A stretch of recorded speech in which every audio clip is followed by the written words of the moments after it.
आणि आता ही लाईव्ह दृश्य आपण नागपुरातून पाहतोय। पंतप्रधान नरेंद्र मोदी हे दीक्षाभूमीत दाखल झालेत आणि त्यांनी डॉक्टर बाबासाहेब आंबेडकरांना अभिवादन केलेलं आहे।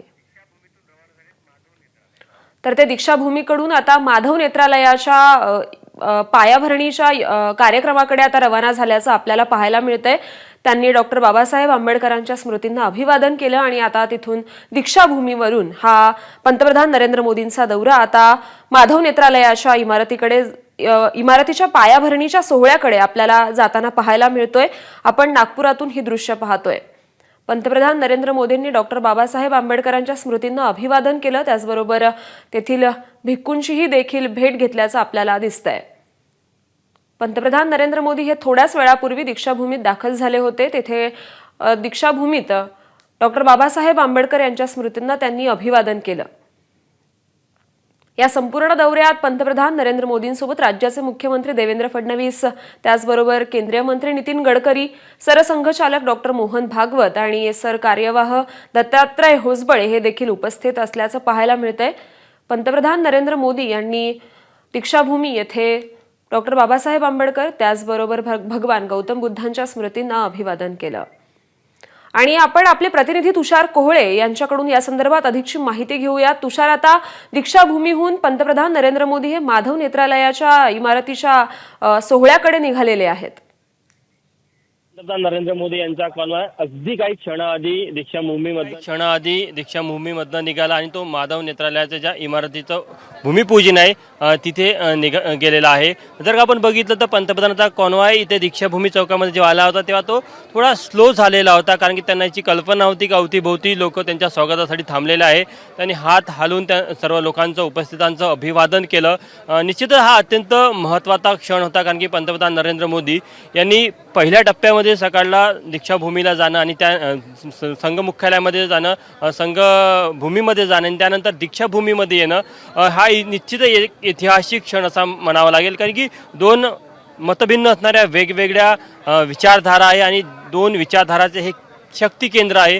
दोन्ही शक्ती केंद्राला भेट देऊन त्यांनी एक समन्वय साधण्याचा प्रयत्न केला आणि महत्त्वाची गोष्ट की संघाच्या शताब्दी वर्षाच्या कार्यकाळामध्ये ते आज नववर्षाच्या निमित्ताने जेव्हा 1925मध्ये गुढीपाडवाच्या दिवशी राष्ट्रीय स्वयंसेवक संघाची स्थापना झाली, तो आजचाच दिवस होता आणि त्याच दिवशी येऊन रेशीमबागच्या स्मृती मंदिराला भेट देणं हा देखील एक महत्त्वाचा आणि ऐतिहासिक क्षण आहे। दीक्षाभूमीला साधारण त्यांनी 12 ते 13 मिनिटाचा वेळ घालवलेला आहे आतमध्ये आणि या 13 मिनिटाच्या त्यांच्या या भेटीमध्ये त्यांनी डॉक्टर बाबासाहेब आंबेडकर यांचं जे अस्थिकलशाचं दर्शन घेतलं, थोडा वेळ तिथे बसून अभिवादन केलं। त्यानंतर स्मारक समिती आहे दीक्षाभूमी, त्या स्मारक समितीने पंतप्रधान नरेंद्र मोदी यांचा सत्कार केला। आता जर का आपण हा संपूर्ण दौरा बघितला तर निश्चितच या दौऱ्यातनं वेगवेगळे संदेश देण्याचा प्रयत्न झालेला आहे, कारण की आपल्याकडे जर का आपण बघितलं तर संघभूमी आणि दीक्षाभूमी ह्या दोन्ही विचारधारा नागपूरमध्ये निघालेल्या आहे। दोन्ही विचारधाराचे कार्यशैली वेगळी आहे, ते विचार देखील त्यांचे वेगळे आहे, मात्र त्यांचा उद्देश एक आहे, प्रत्येकाला देशाचं हित, समाजाचं हित सर्वोपरी ठेवूनच ते काम करत असतात आणि अशा दोन्ही विचारस्थळावर जेव्हा पंतप्रधान भेट देतात तेव्हा निश्चित एक यातनं वेगळा संदेश जातो। आता जेव्हा माधव नेत्रालयाच्या इमारतीचा भूमिपूजनाचा जो सोहळा आहे तो सुरू झाल्यानंतर मग जेव्हा दोन प्रमुख नेते एकत्र व्यासपीठावर असणार आहे, म्हणजे पंतप्रधान नरेंद्र मोदी आणि सरसंघचालक मोहन भागवत, दोन्ही नेत्यांच्या भाषणाकडे सर्वांचं लक्ष असणार आहे, कारण की शताब्दी वर्षाच्या सुवर्णमहोत्सव दिनानिमित्त असलेलं हे भाषण असणार आहे। त्यामुळे पंतप्रधान नरेंद्र मोदी या भाषणामध्ये काय बोलतात किंवा यामध्ये सरसंघचालक मोहन भागवत हे काय बोलतात याकडे सर्वांचं लक्ष असणार आहे।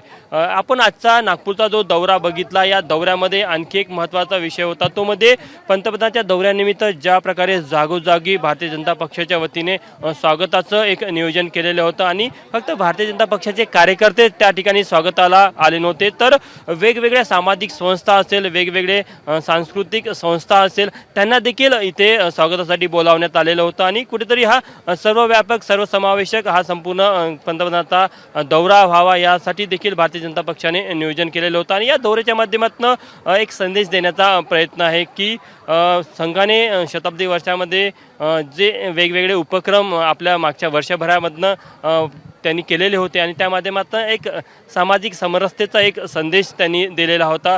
तीच सामाजिक समरसता जोपासताना देखील आपल्याला इथे पंतप्रधान नरेंद्र मोदी पाहायला मिळाले, कारण की एकाच दिवशी त्यांनी दोन्ही ठिकाणी कार्यक्रम दिले, वेळ दिला, दोन्ही विचारधारेच्या शक्तिपीठाला भेट दिली आणि सामाजिक समरसता जोपासण्याचा एक प्रयत्न झाला.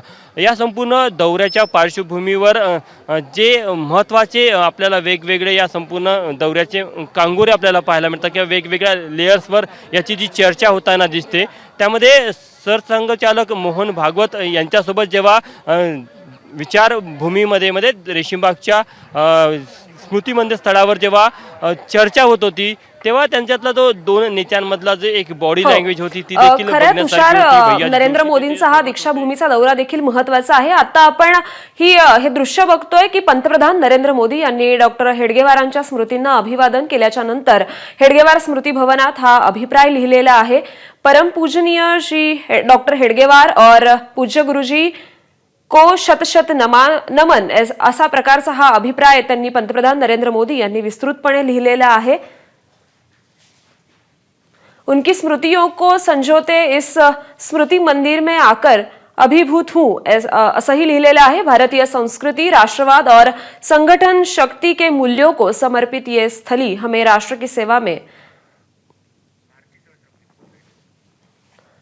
तर आपण या संदर्भात चर्चा करूया. आपल्या प्रतिनिधी भारती सहस्त्रबुद्धे सध्या आपल्या सोबत आहेत. भारती, आता पंतप्रधान नरेंद्र मोदींनी डॉक्टर हेडगेवारांच्या स्मृती स्मारकाला भेट दिल्यानंतर तिथे एक अभिप्राय लिहिलेला आहे. काय लिहिलंय, काय म्हटलंय पंतप्रधान मोदींनी? पंतप्रधानांनी जो अभिप्राय वहीमध्ये अभिप्राय लिहिलाय तो असा आहे: परम पूजनीय डॉक्टर हेडगेवार जी और पूज्य गुरुजी को शत शत नमन. उनकी स्मृतियों को संजोते इस स्मृति मंदिर में आकर अभिभूत हूँ. भारतीय संस्कृति, राष्ट्रवाद और संगठन के मूल्यों को समर्पित यह स्थली हमें राष्ट्र की सेवा में आगे बढ़ने की प्रेरणा देती है. संघ के इन दो मजबूत स्तंभों की यह स्थली देश की सेवा में समर्पित लाखों स्वयंसेवकों के लिए ऊर्जा पुंज है. हमारे प्रयासों से माँ भारती का गौरव सदा बढ़ता रहे. नरेंद्र मोदी, प्रधानमंत्री, भारत सरकार. डॉक्टर हेडगेवार आणि गोळवलकर गुरुजी या दोघांनाही शतशत नमन करून अशा पद्धतीने ह्या अभिप्राय ची जी वही आहे त्यावर अभिप्राय लिहिला गेलाय. तसंच संघाचे जे सगळे कार्यकर्ते आहेत त्या संघाच्या कार्यकर्त्यांसाठी ही जी जागा आहे ती किती महत्वाची आहे, किती ऊर्जा देणारी आहे, याचंही वर्णन पंतप्रधान मोदींनी त्यांचा तो जो अभिप्राय आहे त्यामध्ये दिलेला आपल्याला दिसतो.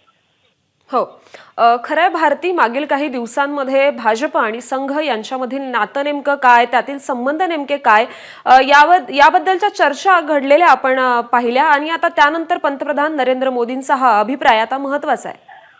खरं तर पंतप्रधान नरेंद्र मोदींनी त्यांच्यासाठी संघाची जी शिकवण आहे किंवा संघाच्या मुशीतून ते तयार झालेले आहे, कधीच लपवलेलं नाही, वारंवार त्याचा उच्चारही करतात. अगदी आपण पाहिलं तर फेब्रुवारी महिन्यात जे साहित्य संमेलन झालं होतं त्या साहित्य संमेलनाचं उद्घाटन पंतप्रधान मोदी यांनी केलं होतं. तेव्हा सुद्धा मराठी भाषेचा संबंध त्यांचा कसा आला हे सांगताना त्यांनी की संघामुळे मला मराठी भाषा कळली, मराठी भाषेचं सौंदर्य कळलं हे सांगितलं होतं. तसंच हेडगेवारजी, गोळवलकरजी हे सुद्धा मराठी भाषिक होते आणि त्यातून आणि म्हणूनच माझा मराठीशी जवळचा संबंध आहे अशा पद्धतीने वक्तव्य त्यांनी साहित्य संमेलनाच्या व्यासपीठावरून केलं होतं. खरे भारती, आणि त्यामुळे पंतप्रधान नरेंद्र मोदींचा हा दौरा, नागपूर दौरा महत्वाचा आहे. इकडे आपलं लक्ष असेलच. धन्यवाद आपण दिलेल्या या सविस्तर माहितीसाठी. एबीपी माझा, उघडा डोळे बघा नीट.